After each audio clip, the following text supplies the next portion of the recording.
ಮಕ್ಕಳಿಗೆ ಒಳ್ಳೆ ಸಂಸ್ಕಾರ ಅನ್ನುವಂಥದ್ದು ಕೊಡ್ಲಾರ್ದು ತಾಯಿಯಂದಿರ ತಪ್ಪ. ವಿಶ್ವನಾಥ ದತ್ತರು ಭುವನೇಶ್ವರಿ ದೇವಿ ನರೇಂದ್ರ ಅನ್ನುವಂತ ಹುಡುಗ ಟಾಂಗಾದೊಳಗೆ ಕುತ್ಕೊಂಡು ಹೊಂಟಿರು. ಟಾಂಗಾದೊಳಗೆ ಕುತ್ಕೊಂಡು ಹೋಗ್ತಾ ಇರುವಾಗ ನರೇಂದ್ರ ಕುದುರೆ ಒಂದು ಸೌಂಡ್ ನೋಡ್ತಿದ್ದ.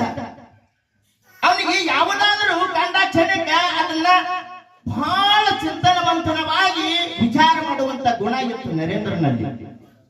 ನೋಡ್ತಿದ್ದ. ನೋಡುವುದನ್ನ ನೋಡಿ ವಿಶ್ವನಾಥ ದತ್ತರು ಕೇಳಿದರು, ಅಲ್ಲೋ ಕುದುರೆ ಅಷ್ಟೊಂದು ನೋಡ್ಲಿಕ್ಕೆ ಹತ್ತಿದಿ, ನೀನು ದೊಡ್ಡ ಮಗನ ಏನಾಗಬೇಕಂತೀಯ ಅಂತ. ನಾನು ಟಾಂಗ ಹೊಡೆಯವ ಆಗ್ಬೇಕಂತೀನಿ ಅಂತ. ಟಾಂಗ ಹೊಡೆಯವ ಆಗ್ಬೇಕಂತೀನಿ ಅಂದ ಕ್ಷಣಕ್ಕೆ ಅಪ್ಪ ವಿಶ್ವನಾಥ ದತ್ತರು ಬ್ಯಾರಿಸ್ಟರ್ ವಕೀಲರು ಡುಬ್ನ್ಯಾಗ ಟಪ್ ಅಂತ ಹೊಡೆದ ಕ್ಷಣಕ್ಕೆ ನೋವಾಯ್ತು ಹುಡುಗನಿಗೆ. ಅಲ್ಲೇ ಭುವನೇಶ್ವರಿ ದೇವಿ